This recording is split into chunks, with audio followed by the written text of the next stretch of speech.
Hello friends, welcome to GS blog. तो हम लोग इस सेशन में फॉरेन पॉलिसी को देख रहे हैं। तो हम इंडियन फॉरेन पॉलिसी को देखेंगे during the Rajiv Gandhi period.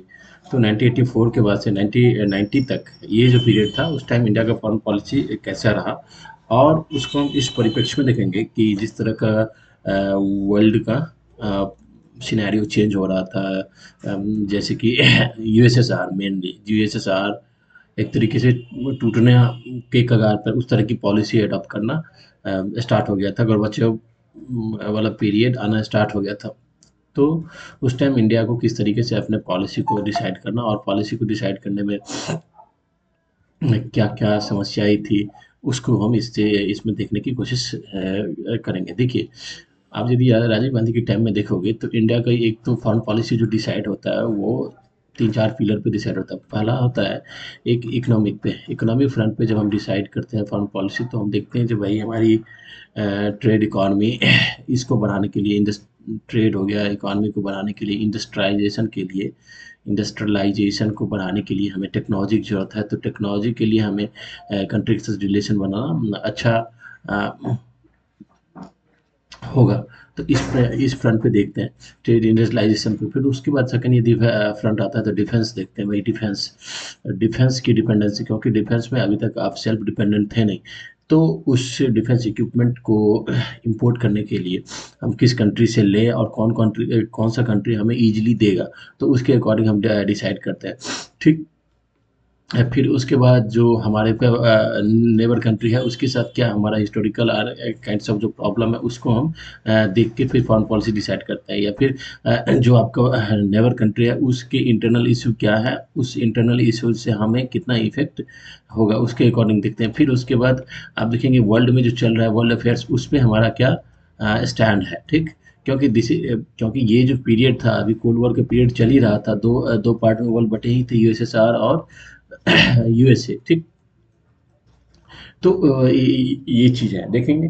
तो इस सबको हम इसमें देखने की कोशिश करेंगे। देखो, राजीव गांधी के टाइम में जो मेन चीज़ आता है कि सबसे पहले यूएसए के साथ रिलेशन को देखो। तो यूएसए के साथ रिलेशन को डिसाइड करने में बहुत सारे फैक्टर्स आते हैं। क्योंकि ये जो पीरियड है, इस पीरियड में क्या होता है कि यूएसए और यूएसएसआर का जो दूरियां हैं वो कम होती चली जाती है। ठीक। और यूएसएसआर दूरियां कम होती चली जाती है, और इन दोनों के बीच में जो कैपिटलिस्ट और कम्युनिज्म वाला मतलब जो एक तरीके से एक बैरियर बना हुआ था, वो कम हो रहा था। यहाँ पे जो यूएसएसआर के गोर्बाचेव का जब टाइम आता है, तो उस टाइम में क्या होता है कि वो अपने मतलब जो यूएसएसआर था उसके अंदर बहुत सी चेंजेस लेके आते हैं। जैसे कि वो कहते हैं कि जो भाई अब हम आर्मी, या इधर लाल जो रेड आर्मी है, इसके थ्रू हम किसी भी कंट्री में कम्युनिज्म को फैलाना, या इस तरीके के हम एक पॉलिटिकल माइंड वॉश करना, या इस तरह की चीज़ जो है वो हम अब करेंगे नहीं। हम इक्वलिटी के ऊपर काम करेंगे, हम डेमोक्रेटिक के ऊपर काम करेंगे। ठीक। हम डेमोक्रेटिक के ऊपर काम करेंगे। ठीक। हम इंडस्ट्रियलाइजेशन को आगे बढ़ाने के लिए काम करेंगे। तो कुल मिलाकर ये जो कम्युनिज्म का जो मेन थ्योरी था, उसको नकारते हुए बहुत ज़्यादा लिबरल होते चले जाते हैं ये, चले जाते हैं। तो इससे फायदा किसको होता है? यूएसए को। तो मेन तब इसमें वर्ल्ड में जो यूएसएसआर के साथ जो कंट्री है यूएसएसआर का, तो उसको भी अपनी पॉलिसी को चेंज करना पड़ेगा। क्योंकि जो आपका पार्टनर कंट्री है वो चेंज हो रहा है, तो आपको भी चेंज करना पड़ेगा। तो ये है। फिर एक चीज़ ये होता है कि यूएसएसआर और इसके बीच में चाइनीज़ के बीच में, चीन के बीच में जो प्रॉब्लम था, वो दूरियां जो थी वो कम होता चला जाता है। ठीक। एक तो दो तो मेन रीजन ये हो गया। फिर तीसरा ये देखोगे कि यूएसए, पाकिस्तान और चाइनीज चाइनीज इसके बीच का रिलेशन और स्ट्रांग होता चला जाता है। ठीक। तो ये वाला पीरियड था। यदि आप एक एक्सेप्शन छोड़ दो, 1989 का, यदि चाइनीज का तियानमेन स्क्वायर की जो घटना थी उसको यदि आप छोड़ दो, तो ये वाला पीरियड जो भी है कि इसमें इस तरह का वर्ल्ड सिनेरियो बनता है। अब इंडिया के लिए ये चीज होता है, चैलेंज होता है कि भाई इकोनॉमिक फ्रंट पे तो हमें यूएसएसआर हेल्प कर ही रहा है, डिफेंस में हेल्प कर ही रहा है, इंडस्ट्रियलाइजेशन में हमें हेल्प कर ही रहा है। ठीक। इस सब में हेल्प कर ही रहा है। तो अब यदि यूएसएसआर की पॉलिसी यूएसए के अकॉर्डिंग बनने जा रहा है, तो हमें भी अपने रिलेशन को डाइवर्सिफाई करना अच्छी बात है। सेकंड चीज़ ये था कि इंडिया को यदि आप देखोगे तो इंडिया ऑलवेज नेम का प्रमोटर रहा है, और नेम का जब प्रमोटर रहा है तो हम कभी भी किसी गुट में नहीं शामिल हुए थे, ना तो हम यूएसए के साथ गए थे, ना यूएसएसआर को साथ गए थे। लेकिन हमारा जो झुकाव था ये यूएसएसआर के लिए ज़्यादा था कंपेरेटिवली यूएसए, क्योंकि यदि आप देखोगे तो जब स्वेज क्राइसिस हुआ था तो उस टाइम 1915 तो हम लोगों ने यूएसएसआर का सपोर्ट किया था, या कोरियन वॉर हुआ था उस टाइम भी हम लोग चुप रहे थे, ठीक है। हंगरी में जो किस तरीके का इंटरनल इशू क्रिएट हुआ था, तो अब हम लोगों ने उस टाइम यूएसएसआर का साथ दिया था, ठीक। 1979 में जब आप देखोगे अफगानिस्तान में यूएसएसआर का इन्वेजन होता है, तो उस टाइम भी हम लोग चुप रहे थे, हम लोगों ने मतलब कोई स्टेटमेंट ऐसा नहीं दिया था जो यूएसएसआर के अगेंस्ट जाएगा। तो एक तरीके से इंडिया के लिए एक परसेप्शन वर्ल्ड में ये बना हुआ था, तो ये यूएसएसआर का सपोर्टर कंट्री है, ठीक, कम्युनिज्म के सपोर्टर कंट्री है। उसके बाद यदि देखोगे इंटरनल पॉलिटिक्स में भी हमारे जो प्राइम मिनिस्टर थे वो बहुत कुछ ऐसे चेंज किए थे जिससे ये लगने लगा था कि India is not a capitalist country, this is the communist country and Indian ideology and Indian political system with support to the communist ideology. क्योंकि आप देखोगे नेशनलाइजेशन ऑफ बैंक हो गया, फिर प्रीवी पर्सेज को ख़त्म करना, ठीक, प्रीवी पर्सेज को ख़त्म करना, फिर 1975 का आपका हो गया इमरजेंसी। तो ये जितने भी है वो एक चीज़ ये दिखाता है कि भाई अथॉरिटेरियन जो पॉलिटिकल विल है यहाँ पे है, और अथॉरिटेरियन काम हो रहा है यहाँ पे, ठीक। लिबर्टी और ये सब की छोड़ता चला जा रहा है, ठीक। उसके बाद इकोनॉमिक फ्रंट पे भी स्टेट का बहुत कुछ कंट्रोल था इंडिया के अंदर उस टाइम में, समझ गए।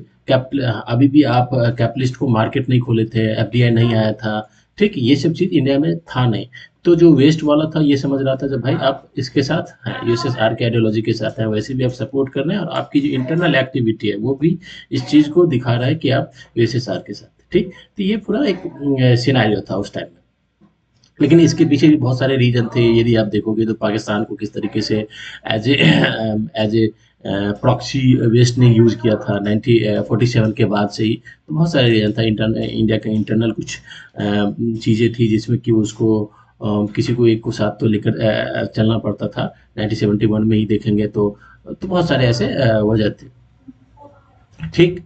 तो अब देखते हैं राजीव गांधी के टाइम में क्या हुआ कि हम यूएसए के साथ भी रिलेशन को और अच्छा बनाने की कोशिश करना स्टार्ट किए थे, ठीक। क्योंकि यूएसएसआर भी यूएसए के साथ अपना अच्छा रिलेशन बना रहे थे। इंडिया वैसे भी आप इंदिरा गांधी के टाइम में भी देखोगे तो यूएसए के साथ हम हर एक फ्रंट पे यूएसए के साथ अच्छा रिलेशन बनाने की कोशिश में लगे हुए ही थे। क्योंकि नैम में जब है तो नैम का मीन क्या होता है, हम किसी ग्रुप में नहीं है तो हम नैम में भी हैं, नैम का फाउंडिंग मेंबर है, और नैम को हम आगे ले जा रहे हैं, नॉन अलाइनमेंट को आगे बढ़ा के ले जा रहे हैं। तो ये चीज़ था भाई, हम किसी गुट में है नहीं, तो यूएसए के साथ अच्छा रिलेशन बनाने की कोशिश उस टाइम की गई थी। तो आप ये देखोगे कि राजीव गांधी के टाइम में ये फर्स्ट टाइम ये हुआ था कि हमारे प्राइम मिनिस्टर जो थे वो यूएस कांग्रेस को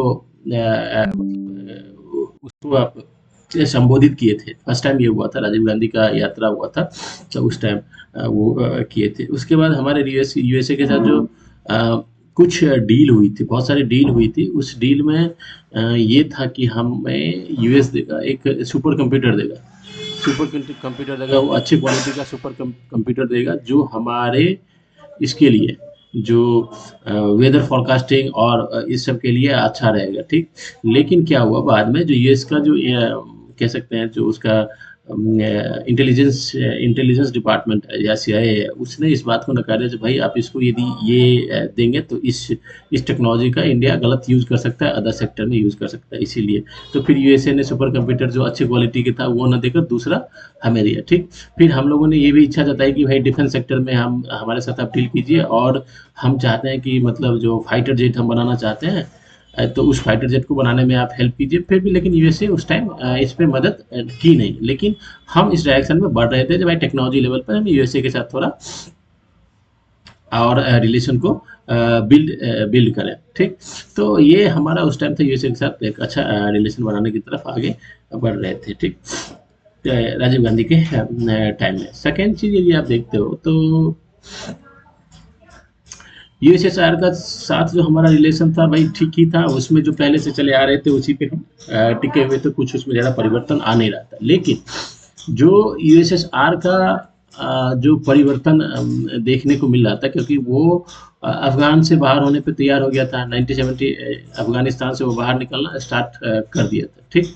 समझ गए। हाँ, एक चीज़ तो हम कहना यहाँ पे मतलब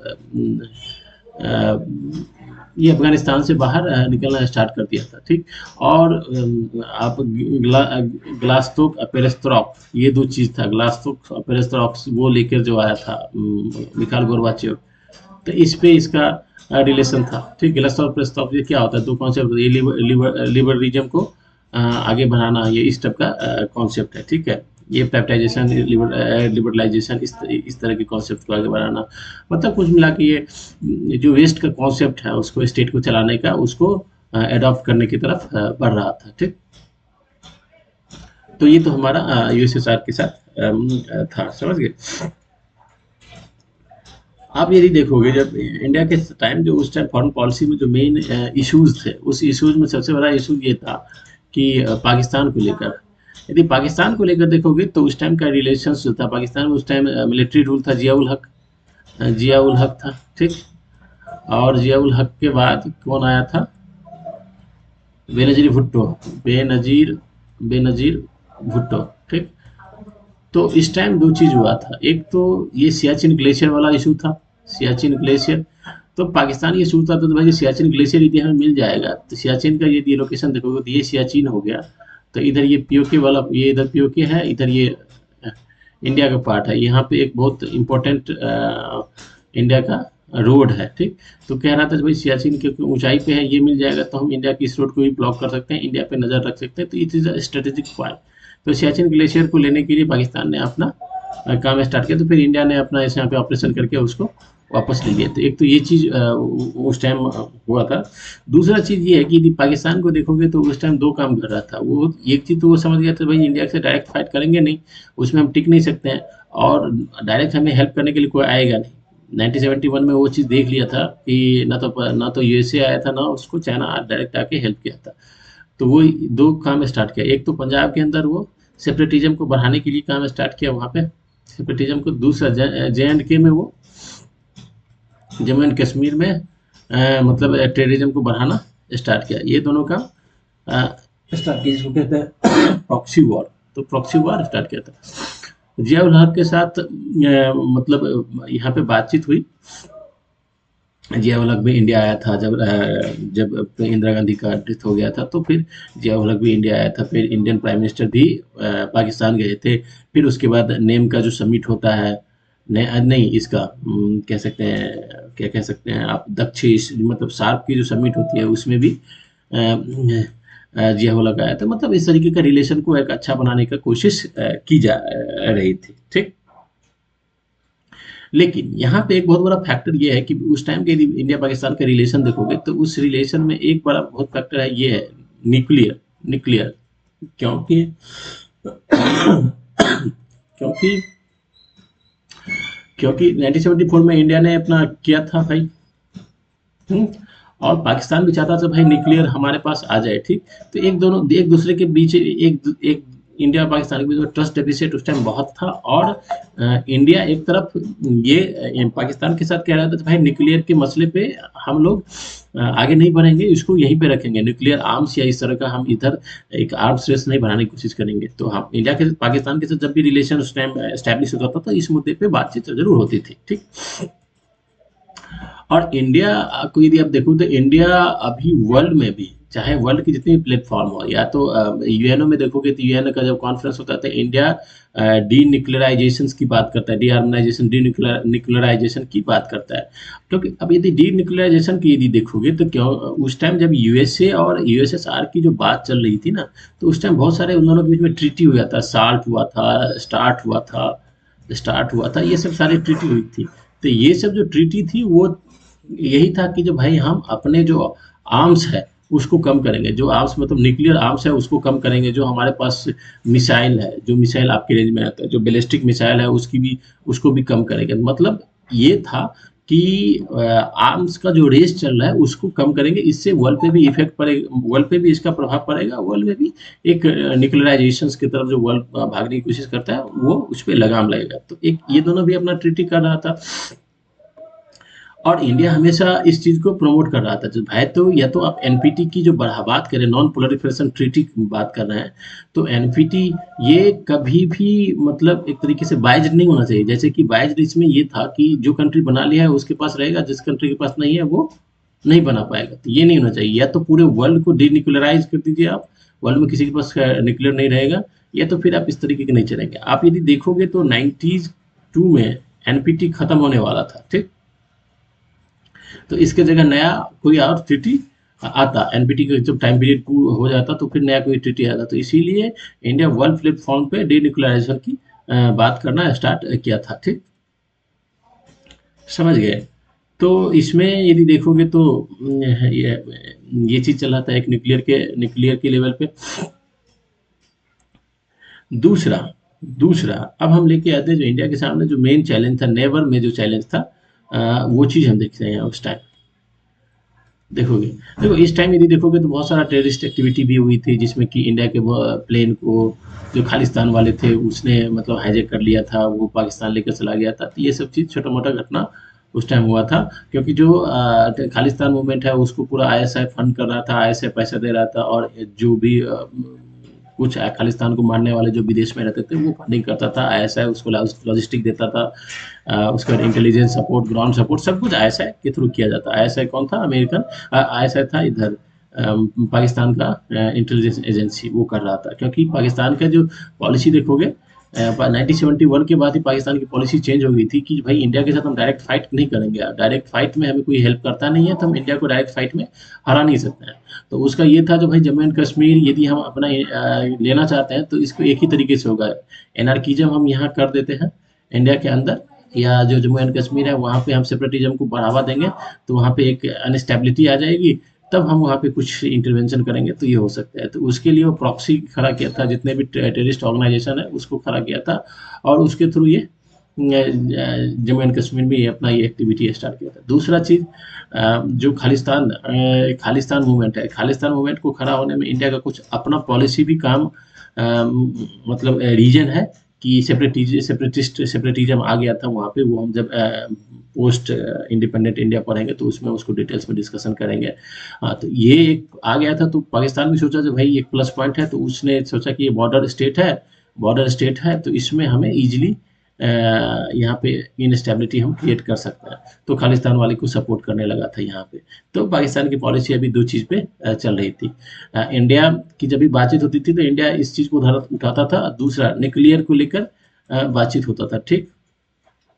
फिर उसके बाद इंडिया ने फिर और भी पहल किया जो भाई चलो ये चीज़ अपना जो भी जगह है अब चल रहा है, इंडिया ने उसके उस टाइम इकोनॉमिक कल्चरल इस तरह का रिलेशन बढ़ाने की भी कोशिश की। यदि आप उस टाइम देखोगे तो जो जिया उल हक है वो भी इंडिया आया था, वो जो कह सकते हैं एनडीए का मतलब एनडीए नेशनल डिफेंस एकेडमी है उसमें भी उसने जाके भाषण दिया था। इंडियन के भी जो फॉरेन सेक्रेटरी होते थे वो वहाँ जाते थे। मतलब इस तरह के एक म्यूचुअल रिलेशन को बिल्ड करने की कोशिश की गई थी ड्यूरिंग द जिया उल हक। लेकिन देखोगे जब जिया उल हक के टाइम जिया उल हक को देखोगे तो जिया उल हक का डेथ हो जाता है, प्लेन क्रैश में डेथ हो जाने के बाद वहाँ पे फिर इलेक्शन होता है पाकिस्तान में। आफ्टर द 11 ईयर, 11 साल के बाद वहाँ पे इलेक्शन होता है, जिस इलेक्शन में जो बेनजीर भुट्टो थी, बेनजीर भुट्टो किसका, जुल्फिकार अली भुट्टो की बेटी बेनजीर भुट्टो, जुल्फिकार अली भुट्टो को आप देखोगे तो वहाँ उसको फांसी दे दिया गया था, जिया उल हक के टाइम में उसे फांसी पे चढ़ा दिया गया था।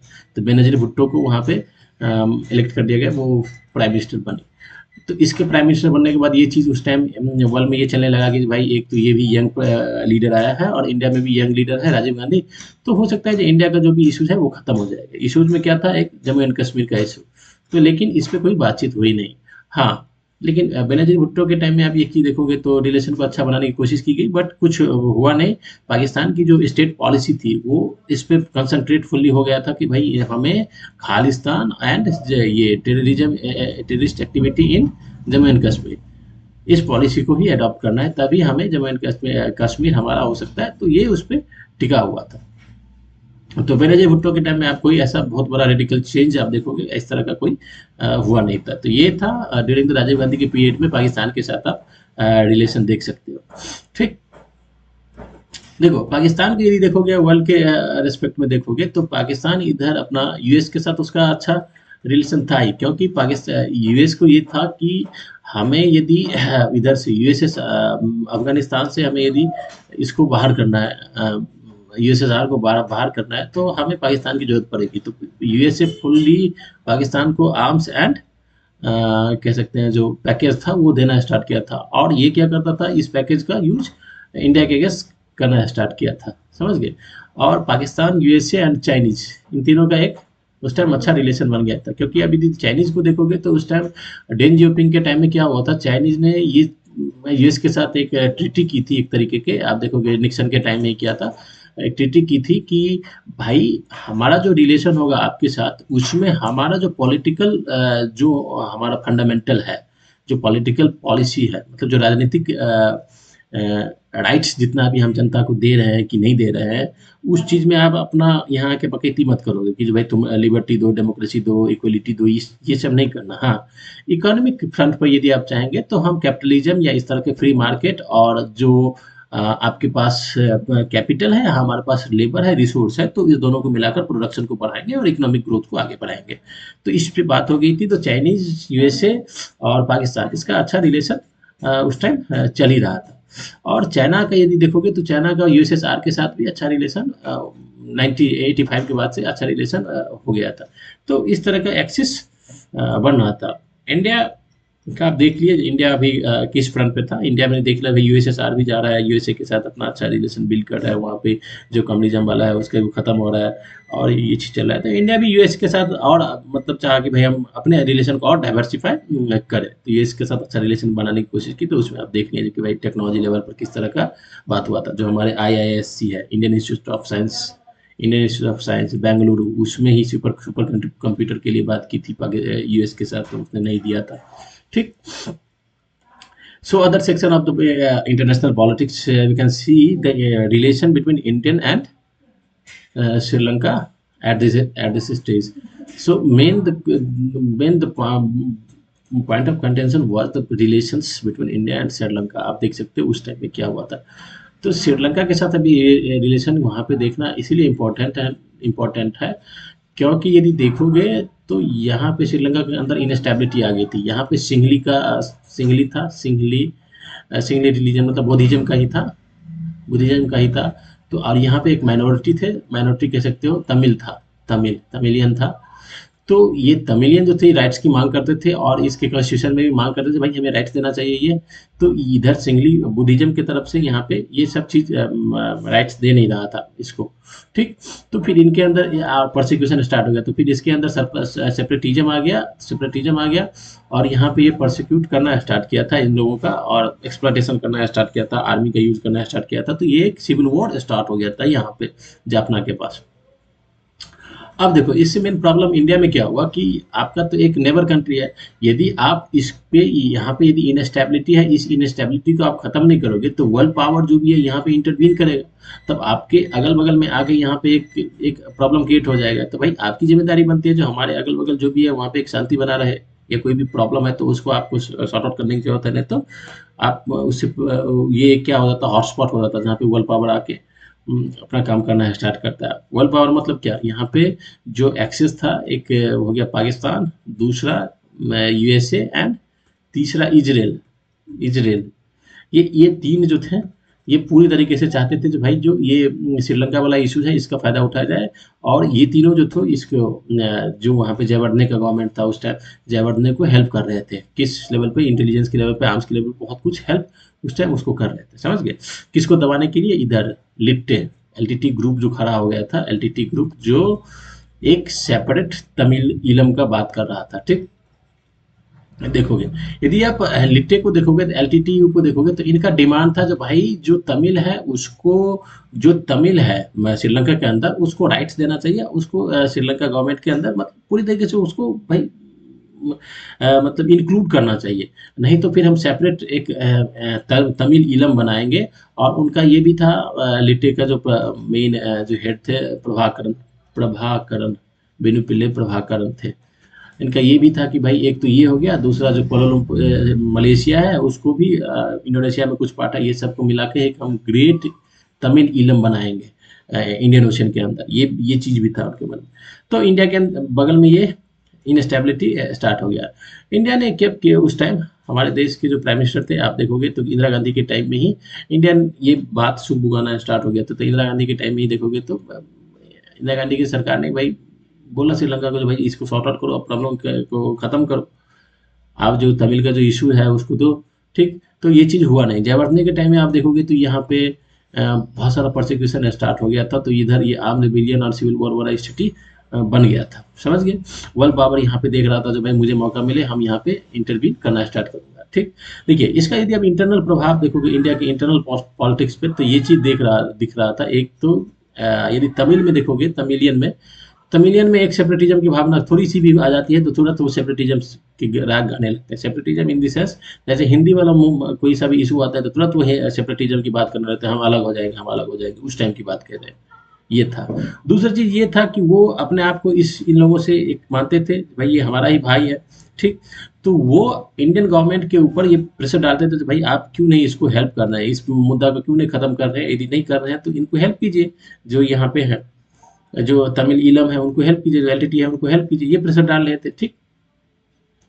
तीसरा ये था कि जब इधर से प्रोसिक्यूशन स्टार्ट होता था जयवर्धने की तरफ से, तो यहाँ से जो भी थी शरणार्थी आते थे, कहाँ पे, तमिलनाडु के अंदर शरणार्थी आके निवास करते थे, ठीक। तो ये सारे चैलेंजेस थे उस टाइम श्रीलंका को लेकर, ठीक।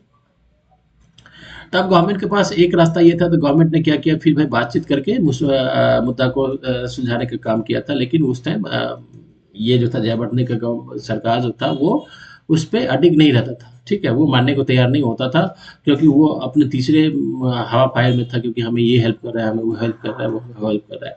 इसमें यदि देखोगे तो सिंगापुर गवर्नमेंट जो थे, सिंगापुर, वो भी एक बार मीडिएट करने की कोशिश की, भाई इस मुद्दे को खत्म करो, ठीक। लेकिन ये हो नहीं रहा था। उसके बाद एक बार क्या हुआ कि जाफना को जब ब्लॉकेट कर दिया गया, ब्लॉकेट मतलब ये जो जयवर्धने की गवर्नमेंट था, श्रीलंका गवर्नमेंट था, वो चारों तरफ से घेर लिया, यहाँ पे किसी तरीके का वो जा नहीं रहा था, मतलब किसी तरह का रसद मिल नहीं रहा था, यहाँ के लोगों का जिंदगी और बदतर हो रही थी, भाई उसको मूलभूत सुविधा भी नहीं मिल रही थी, ठीक। तब इंडिया ने इसमें एक कार्रवाई की थी। इंडिया ने क्या किया था, हवाई के रूट से यहाँ पे सामान गिराए थे। जब ये सामान इंडिया ने गिराया था तो वर्ल्ड में इस बात की बहुत प्रश्न उठी कि भाई ये तो उस तरह का हो गया, जब जर्मन को ब्लॉकेट कर लिया, जर्मन को ब्लॉकेट हो गया, तब यूएसए ने जर्मनी में जाके बर्लिन का जब ब्लॉकेट हुआ था, तब यूएसए ने उसमें जाके बर्लिन में जाके फिर वो सामान गिराया था। एक चीज़ की ये हो गया। दूसरा, इसको इससे मिला मिला के देखने लगा, जैसे वियतनाम के अंदर यूएस का इंटरवेंशन है, उस तरीके से इंडिया का इंटरवेंशन श्रीलंका के अंदर है। इसको फिर इससे देखने लगा कि भाई किस तरह से यूएस का इंटरवेंशन इधर पूरे जो लैटिन अमेरिका है, निकारागुआ हो गया, वेनेजुएला हो गया, इस सब में जो इंटरवेंशन है, उसी तरह से इंडिया का इंटरवेंशन है। फिर यूएसएसआर का जिस तरीके से हंगरी हो गया, इस सब में जैसे इंटरफेयर किया, उसी तरीके से इंडिया कर रहा है, श्रीलंका के अंदर इंटरफेयर कर रहा है। लेकिन ये चीज़ एक तरह का ऐसे परसेप्शन बनने लगा। परसेप्शन बनाने के लिए पाकिस्तान तो खड़ा ही था उस टाइम, पाकिस्तान को तो चाहिए ही चाहिए था मुद्दा। तो ये यहाँ पे ये तमिल वाला इशू क्रिएट हो गया। फिर क्या हुआ कि बातचीत होने के बाद फिर इंडिया ने फिर ये सोचा कि भाई इसको खत्म करना बहुत जरूरी है, तो फिर अपना IPKF, Indian peace keeping force को भेजा था, इंडियन पीस कीपिंग फोर्स। आप APKF के बारे में तो सब जानते हैं कि ये IPKF फोर्स यहाँ जाके बहुत पिटा था, यहाँ पे बहुत लॉस हुआ था, ठीक। तो फिर जाके ये इस टाइम यही राजीव गांधी के टाइम में यही सब हुआ, और कोई भी मुद्दा यहाँ पे परमानेंट सॉल्यूशन कुछ आया नहीं, चल रहा था, ठीक है। तो इंडिया को, क्योंकि इसको इंडिया के इंटरनल पॉलिटिक्स से भी आप जोड़ के देख सकते हैं। IPKF इंडिया इसीलिए भेजा था, जब जयवर्धने के साथ बातचीत हुई तो जयवर्धने, क्योंकि ये डर था कि यदि इसमें इंटरवीन नहीं करेंगे तो मान लो कि यूएसए अपना आर्मी भेज देता, या पाकिस्तान या इजराइल या किसी को इसमें मिला के जयवर्धने को हेल्प करने के लिए भेज देता, तो फिर इंडिया को भाई इंडिया की इंटरनल जो तमिलनाडु स्टेट है वो तो फोर्स डालता है, भाई बाहर से यहाँ पे आके हमारे तमिल भाई को ये पीट रहे हैं, आप तो कुछ कीजिए। तो इससे पहले कि इंडिया ने अपना एक IPKF फोर्स भेजा था, तो भाई जो इस मामले को खत्म करे, हम श्रीलंका के गवर्नमेंट की तरफ से फाइट करेंगे, या जो भी यहाँ पे सेपरेटिज्म है उसको खत्म करने की कोशिश करेंगे। तो वो तो देख सकते हैं जो किस तरीके से इसकी किरकिरी हुई थी, ठीक। कोई इसको मान रहा था जो इंडिया के श्रीलंका के इंटरनल इशू में इंटरवीन किया, कोई कह रहा था जो इंडिया ने इसको सपोर्ट करने के लिए, जो लिट्टे था, LTT है, उसको सपोर्ट करने के लिए आया था। लेकिन जो यहाँ पे गया, लेकिन एपीकेएफ वहाँ पे काम कर नहीं पाया, इसको खत्म नहीं कर पाया, जाफना के अंदर जो भी था उसको खत्म नहीं कर पाया, तो फिर जाके फिर एपीकेएफ को बुला लिया गया था। ठीक, तो ये आपका श्रीलंका के साथ रिलेशन आप उस टाइम देख सकते हैं, एक बहुत क्रूशियल स्टेज में था। यदि आप उस टाइम नेपाल के साथ देखोगे तो नेपाल में वहाँ पे किंग था, तो नेपाल के अंदर किंग था, तो नेपाल हमेशा नेपाल उस टाइम ये इंडिया के ऊपर ये एक तरीके से आप कह सकते हो एलिगेशन लगाया कि इंडिया क्या कर रहा है कि यहाँ पे जो नेपाल के अंदर जो डेमोक्रेटिक किसी भी तरीके का यहाँ पे मूवमेंट स्टार्ट कर रहा है, हो रहा है, वो इंडिया के द्वारा करवाया जा रहा है, इंडिया इस चीज़ को हेल्प कर रहा है। तो फिर थोड़ी सी तलखी आई, तो फिर नेपाल ने क्या किया था, चाइनीज के साथ यहाँ पे रिलेशन को अच्छा करने की कोशिश स्टार्ट कर दिया था, इकोनॉमिक फ्रंट पे अच्छा रिलेशन बनाने की कोशिश कर दी थी। फिर इंडिया ने इसके जवाब में क्या किया, ब्लॉकेट कर दिया, क्योंकि it is a land of country, इसको कहीं से नेपाल की पूरी डिपेंडेंसी कहाँ है, इंडिया के कोलकाता पोर्ट पे है। ठीक है, इस पोर्ट है जहाँ से जो भी माल जाता है इधर से ही जाता है, इसी पोर्ट से। ठीक, तो इंडिया ने फिर ब्लॉक कर दिया इसको, भाई तुम ऐसे कर रहे हो तो फिर ये हम तुम्हें अभी ट्रांजिट नहीं देंगे यहाँ पे। ठीक, तो नेपाल के साथ भी ऐसा ही रिलेशन था, लेकिन कुल मिलाकर देखोगे तो एक एक अच्छा चीज ये हुआ था राजीव गांधी के टाइम में कि सार्क का समिट हुआ